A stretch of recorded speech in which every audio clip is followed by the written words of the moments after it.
Yeah, no, but we just talked about that the movie Hard Times with Bronson. That's what the guy does. That's how everybody breaks their hand in that movie, and it's true. You know, I told the story that I was sparring after 7 years. I didn't spar. I took one more fight in 2006, and I was sparring with a guy. And first he asked me, "Do you want to spar?" I said, "No, my reflexes are not back yet. I just started, 2 weeks ago." He says, "Oh, that's okay." I said, "Oh no, I'm not saying that for you, for me. I'm saying that for you, because normally when I give you a head kick and I see that you're not blocking, I can redirect the head kick and I'm not going to hit you. But now I don't have that reflex. It's been a long time ago, so let me get into it." He said, "No, I don't mind." I said, "Okay, then it's good. Then we'll fight." I said, "And don't throw that crazy overhand that you have." That's what I told him. And the first punch he threw was the crazy overhand right in my neck. So I stopped and I looked at him. I said, "Okay, you do that again, I'm going to hurt your hand." And he started laughing and we started boxing. And sure enough, he threw it again. The only thing that I did was lean over. He hit the top of my head. He was on the ground. Ooh. And that was with a boxing glove. He goes, "Oh my God!" I said, "I told you I'm going to hurt your hand."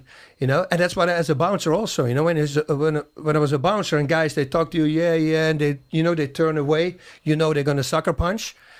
That was the moment I was waiting for, because if they turn away, if I see one movement, the only thing I would do is lean over, because they hit the top of your head. And they're not going to break the top of your head? Oh, no. The bones in the hand, much tinier than the thick skull. Oh, Let's go. God, okay. Yeah. Every time I'm around you, I learn something. Like I'm just fucking blown away right now. I shouldn't have smoked that pot. It's freaking me out. I didn't know this. It's more intense. And another great thing about this is distance. I always talk about distance, like with boxers, right? If you squeeze the whole time, you can't box, right? Because you're draining yourself. So what happens? You make a fist at the end of your punch. That's where you start squeezing, right? The last, let's say, this space, you start squeezing the hand. With this, if you lean over, so if the target is here, and you want to hit it, but the head is still relaxed here, and suddenly I lean over, I'm closing the distance. So not only you're going to hit my head, full power at the top of my head, but your hand is not fully squeezed yet, because you do that only at the end of your punch. So if I suddenly meet your fist halfway down by bringing my head forward, yeah, you're going to snap your hand for sure. And what about the jaw? Like, is it only the top of the head? Like, no. The jaw, that's good. You can hit the jaw, of course. Yeah, that. But then people go like, "But you can break the jaw." Yeah, okay. I believe so that it can break easier. I do believe that, because it will be bone on bone. But come on, guys, have an MMA glove. And what about this? What Thai boxing?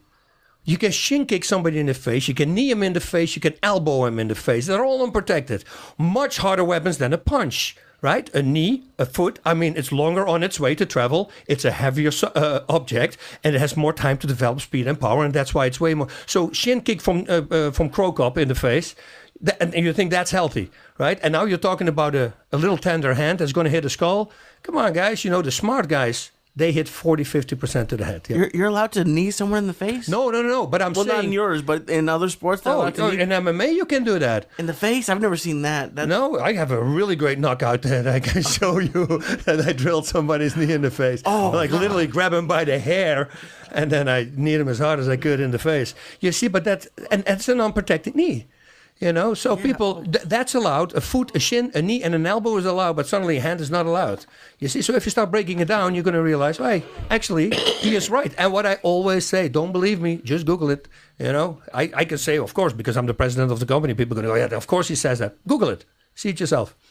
If it's 2 in the afternoon and you ain't high, go fuck yourself. Get out of my face. I want you around me like I want cancer in my ball sack. You know what I'm saying? You're gonna come around here looking at me with your fucking wide eyes, thinking that I'm gonna reform. Go fuck yourself. My morning starts at 5:30 a.m. Either you're there or you're square. You know what I'm saying?